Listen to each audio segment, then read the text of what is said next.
আজ শেষ হচ্ছে ইলিশ ধরায় সরকারি নিষেধাজ্ঞা। 2 মাস পর কাল থেকে মেঘনা তেঁতুলিয়ায় জাল নৌকা নিয়ে নামতে পারবেন জেলেরা।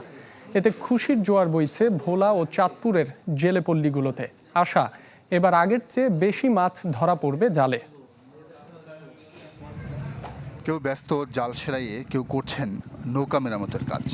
এই দৃশ্য চাঁদপুরের মেঘনা তেঁতুলিয়া নদী পাড়ের। জেলেরা জানান, সরকারি নিষেধাজ্ঞা থাকায় মার্চ এপ্রিল 2 মাস মাছ শিকার থেকে বিরত ছিলেন তারা। তবে সময়সীমা শেষ হওয়ায় 1 মে থেকেই পুনরায় ফিরতে পারবেন নদীতে, তাই বেড়েছে ব্যস্ততা। সরকার অভিযান দিয়েছে 2 মাস, আমরা মানছি। আমরা দেনাবেনা করে জালের কাজ করতে এসে মাছ আলাদা গাঙ্গ থায় তো পামু দেনাবেনা দিমু। নিষেধাজ্ঞা শেষ হওয়ায় জোরে সোরে প্রস্তুতি চলছে ভোলাতেও। জেলেরা বলছেন, মাছ ধরা বন্ধ থাকায় কর্মহীন হয়ে পড়েছিলেন তারা। ধার দেনা করে কোনো মতে জীবন চালিয়েছেন প্রায় 2 লাখ পরিবার। নদীতে মাছ পেলে সেই কষ্ট দূর হবে বলে আশা তাদের। কালকে দিন যাইতে রাইতে 12টাতে অভিযান যেতে তাহলে মনে করেন আমাদের মনে অনেক আশা আছে, আমরা নদীতে যাবো, মাছ ধরবো।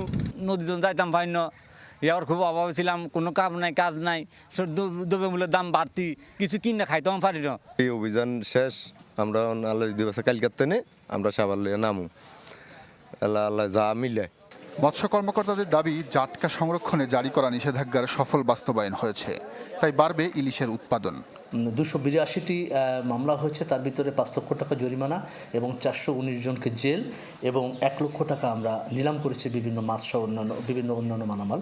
এবং আমরা প্রায় 4 লক্ষ মিটার ইলিশ জাল এবং 22 লক্ষ মিটার কারেন্ট জাল সহ প্রায় 850 পিস বিভিন্ন ধরনের বেহুন্দি এবং পাইজাল আটক করে সেটাকে যথাযথভাবে বিনষ্ট করা হয়েছে। আমরা আশা করব যে ইলিশের যে জাতীয় উৎপাদনের যে টার্গেট লক্ষ্যমাত্রা নির্ধারণ করেছে, সেই লক্ষ্যমাত্রা আমাদের 6 লক্ষ মেট্রিক টন যে মানে আমাদের উৎপাদনের যে কাঙ্ক্ষিত লক্ষ্যমাত্রা, সেটার আমরা অতিক্রম করতে পারবো এবং আগামীতে যে আমাদের ইলিশের যে প্রাপ্যতা বৃদ্ধি পাবে এবং আমরা ইলিশ সহজেই পাবো।